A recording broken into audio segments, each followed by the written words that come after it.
नमस्कार, आप देख रहे हैं हिंदस्टार। आपका बहुत बहुत स्वागत है। हिंदस्टार हिमाचल प्रदेश का आपका अपना चैनल।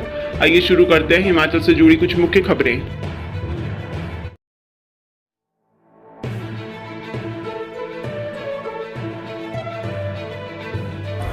सुजानपुर होली का सीएम करेंगे शुभारंभ, 5 को सजेगा मंच। राष्ट्र स्तरीय पर्व की तैयारियों में जुटा प्रशासन।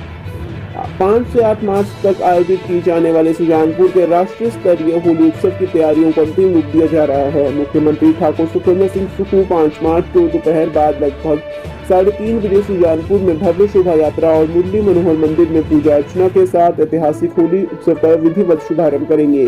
डीसी हमीरपुर देव श्वेता बनिक ने जानकारी दी है।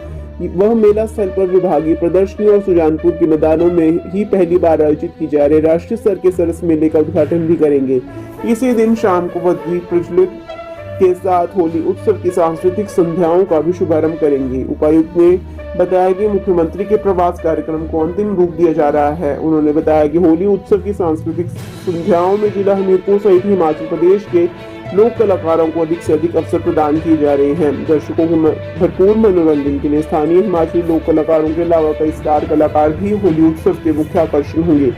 उपायुक्त ने बताया कि 5 मार्च को उत्सव की पहली सांस्कृतिक संध्या रात 12 बजे तक चलेगी, जबकि अन्य सांस्कृतिक संध्याएं रात 10 बजे तक ही चलेंगी। पहली संध्या के मुख्य आकर्षण मशहूर पंजाबी गायक काका होंगे। इसके अलावा कुसुम जसी, गौरव कौंडल और musical choreography IGT dance group के कलाकार अपनी प्रस्तुतियां देंगे।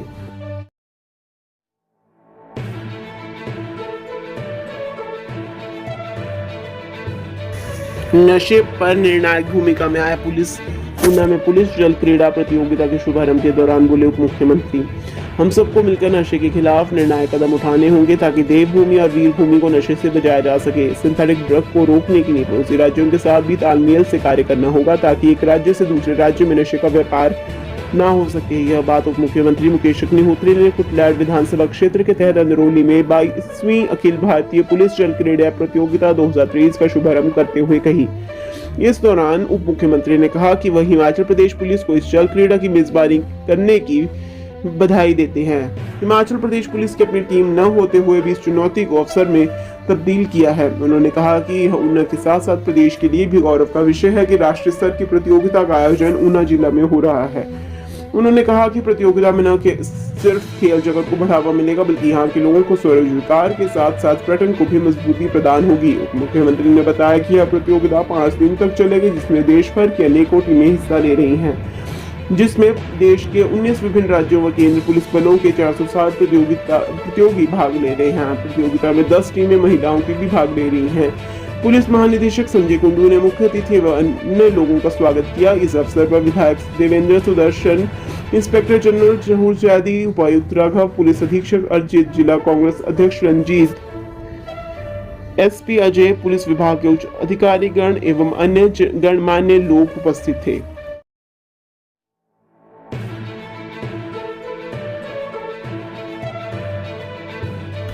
कर्मचारी चयन आयोग में बीते 3 साल में हुई 300 परीक्षाओं की जांच शुरू। प्रदेश सरकार की ओर से भंग किए जा चुके हिमाचल कर्मचारी चयन आयोग हमीरपुर में बीते 3 साल में करीब 300 परीक्षाएं हुई हैं। गड़बड़ी की आशंका के चलते विजिलेंस ने इन सभी परीक्षाओं की जांच शुरू कर दी है। आयोग में तैनात रहे 55 अधिकारियों व कर्मचारियों से भी पूछताछ की जाएगी। जेओए आईटी पेपर लीक मामला सामने आने के बाद विजिलेंस ने अन्य पेपरों की जांच आगे बढ़ा दी है। आयोग में हुई गड़बड़ियों की पूरी रिपोर्ट विजिलेंस प्रदेश सरकार को भेजेगी। जेओए आईटी के साथ कला अध्यापक और जूनियर ऑडिटर की भर्ती परीक्षा के भी पेपर लीक हुए हैं। जांच के दौरान विजिलेंस जैसे जैसे आगे कड़ियां जोड़ती जा रही है, अन्य परीक्षाओं में भी गड़बड़ियों के खुलासे होते जा रहे हैं। विजिलेंस का मानना है कि यह घोरक धंधा एक नहीं बल्कि कई सालों से चल रहा है। अब तक जेओए आईटी पेपर लीक मामले में 8 लोगों के खिलाफ कोर्ट में चालान पेश किया जा चुका है। इसमें आयोग की गोपनीय शाखा की वरिष्ठ सहायक रही उमा आजाद, उसके 2 बेटे नितिन और निखिल, दलाल संजीव कुमार, उसका भाई शशिपाल, 2 अभ्यर्थी पन्नू व अजय पाल, अजय शर्मा और एक अन्य आरोपी नीरज कुमार शामिल है।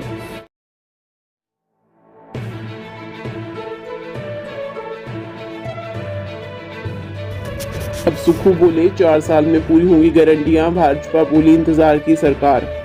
मुख्यमंत्री सुखविंदर सिंह सुक्खू ने अब कहा है कि हमने एक साल में सभी 10 गारंटियों को पूरा करने के लिए नहीं कहा है। जनता ने विश्वास कर हमें 5 साल के लिए चुना है।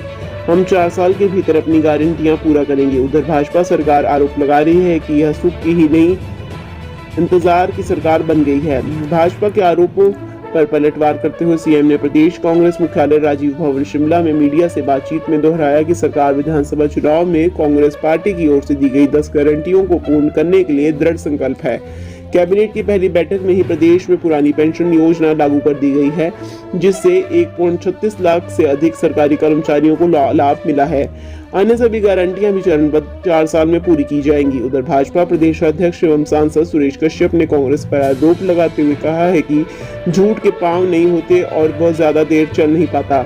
जब से प्रदेश में कांग्रेस सरकार बनी है, तब से जनता को पता लग गया है कि इनकी सभी गारंटियां पूरे तरीके से झूठी हैं। वहीं पूर्व मंत्री गोविंद सिंह ठाकुर ने कहा कि प्रदेश की सुक्खू सरकार अब 10 गारंटियों से मुकरने लगी है। दीवारों पर लिखी गारंटियां भी नजर नहीं आ रही।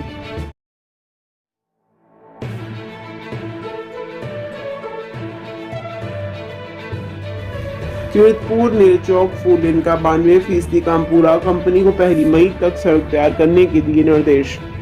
कीरतपुर नेरचौक 4 लेन का निर्माण कार्य अंतिम चरण में है। अब तक 92% काम पूरा हो चुका है और 1 मई से 4 लेन को यातायात के लिए शुरू करने की योजना है, जिसके लिए निर्माता कंपनी गाबर कंस्ट्रक्शन तेज गति से काम कर रही है। बिलासपुर के उपायुक्त आबिद हुसैन सादिक ने गुरुवार को कैंची मोड़ से लेकर बिलासपुर की सीमा में पड़ने वाली 4 लेन सड़क का NHAI और गाबर कंपनी के अधिकारियों के साथ निरीक्षण किया। इस अवसर पर उन्होंने कीरतपुर नेरचौक पर बनी 5 सुरंगों का भी निरीक्षण किया। उपायुक्त ने बताया कि कीरतपुर नेरचौक 4 लेन का कार्य अंतिम चरण में है और निर्धारित समय अवधि से पहले यह 4 लेन बनकर तैयार हो जाएगा, जिससे चंडीगढ़ की दूरी बिलासपुर से बेहद कम रह जाएगी और सफर आसान एवं सुहावना होगा। निरीक्षण के उपरांत उपायुक्त ने बताया कि इस प्रोजेक्ट का 92% कार्य पूरा हो चुका है और शेष कार्य को भी जल्द पूरा कर लिया जाएगा, जिसके लिए उन्होंने मौके पर गाबर कंपनी के अधिकारियों को हर हालत में इस प्रोजेक्ट को 1 मई से पहले तैयार करने के निर्देश दिए। उन्होंने कहा कि सरकार का प्रयास है कि 1 मई से 4 लेन को ट्रैफिक के लिए खोला जाए, जिसके लिए हर संभव प्रयास किया जा रहा है।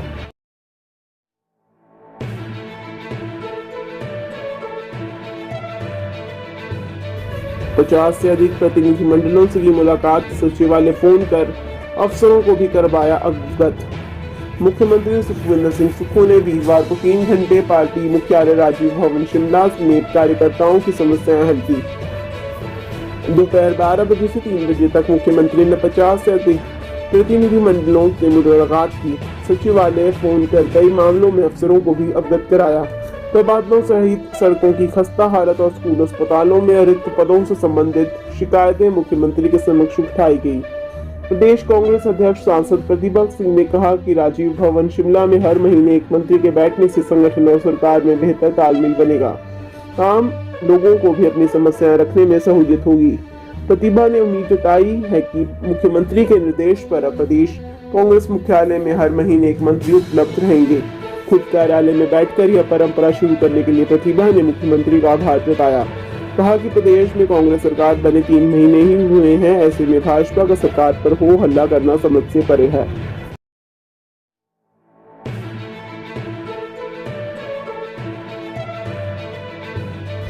अनुबंध नियुक्ति को नियमितीकरण के लिए नहीं किया जा सकता नजरअंदाज। प्रदेश हाईकोर्ट ने नियमितीकरण और वेतन निर्धारण के मामले में महत्वपूर्ण व्यवस्था दी है। न्यायाधीश तरलोक सिंह चौहान और न्यायाधीश सत्येन वैद्य की खंडपीठ ने कहा है कि अनुबंध नियुक्ति को नियमितीकरण के लिए नजरअंदाज नहीं किया जा सकता। खंडपीठ ने कैबिनेट के निर्णय को निरस्त करते हुए सरकार को वेतन निर्धारण करने के आदेश दिए हैं। याचिकाकर्ता पंकज कुमार और अन्य की याचिकाओं को स्वीकार करते हुए अदालत ने यह निर्णय सुनाया। याचिका में आरोप लगाया गया था कि 28 फरवरी 2020 को सरकार ने निर्णय लिया था कि याचिकाकर्ताओं की अनुबंध सेवा को वेतन निर्धारण के लिए नहीं गिना जाएगा। सभी याचिकाकर्ताओं को अनुबंध के आधार पर पशु चिकित्सा अधिकारी नियुक्त किया गया था। अदालत को बताया गया कि सरकार ने वर्ष 1998 से 2003 तक पशु चिकित्सा अधिकारी के पदों को इसी तरह से भरा। इसके बाद पहली बार वर्ष 2010 में इन पदों को चयन आयोग की सिफारिशों के तहत भरना शुरू किया गया। दलील दी गई कि वित्त विभाग की ओर से यह 1 सितंबर 1998 को जारी अधिसूचना के तहत पशु चिकित्सा अधिकारियों की उनकी सेवावधि के अनुसार वेतन का निर्धारण तय किया जाना था। आरोप लगाया गया कि सरकार ने वेतन निर्धारण करते समय याचिकाकर्ताओं के अनुबंध पर दी गई सेवा को नहीं गिना। सरकार की ओर से दलील दी गई कि चिकित्सा अधिकारियों की तर्ज पर पशु चिकित्सा अधिकारियों को वित्त विभाग की ओर से 1 सितंबर 1998 को जारी सूचना के तहत लाभ नहीं दिया जा सकता। पशु चिकित्सा अधिकारी पशुओं और चिकित्सा अधिकारी मनुष्यों का इलाज करते हैं। अदालत ने दोनों पक्षों की दलीलों को सुनने के बाद अपने निर्णय में कहा कि सरकार का यह फैसला भारतीय संविधान के अनुच्छेद 14 के प्रावधानों के विपरीत है। अदालत ने याचिकाकर्ताओं को 3 महीने के भीतर सभी वित्तीय लाभ अदा करने के आदेश दिए हैं।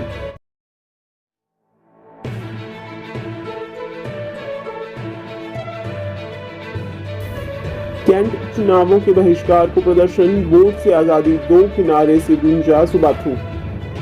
रक्षा मंत्रालय से देश की छावनियों में 30 अप्रैल से होने वाले चुनाव के मामले ने तूल पकड़ना शुरू कर दिया है।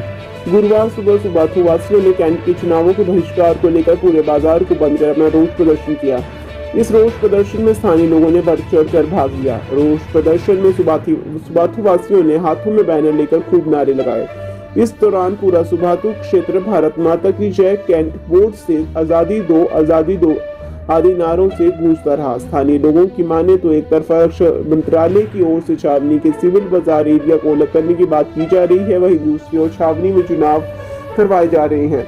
इस अधिसूचना से नाराज सुबाथू वासियों ने चुनावों का बहिष्कार करते हुए तुरंत प्रभाव से चुनावों को रद्द करने की मांग करते हुए रक्षा मंत्रालय से छावनी के सिविल क्षेत्र को अलग करने की मांग की है।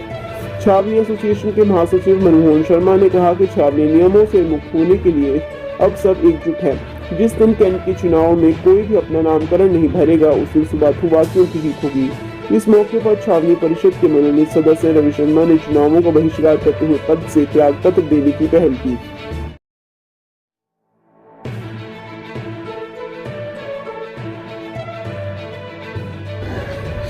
जेलों में ड्रग तस्करी के 41.5% कैदी महिलाओं के खिलाफ अपराध के आरोप में 598 बंदी अंदर।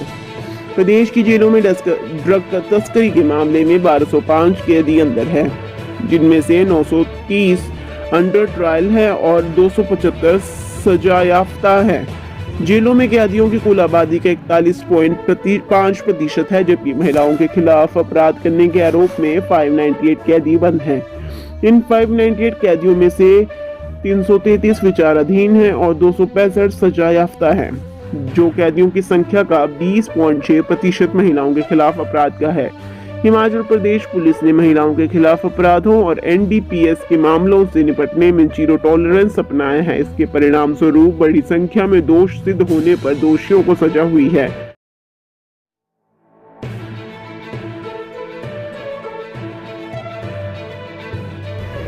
फिल्म मेकर अमर अस्वस्थ, मदद को पहुंचा प्रशासन। 18 साल से गोहर क्षेत्र को फिल्म सिटी बनाने का कर रहे प्रयास।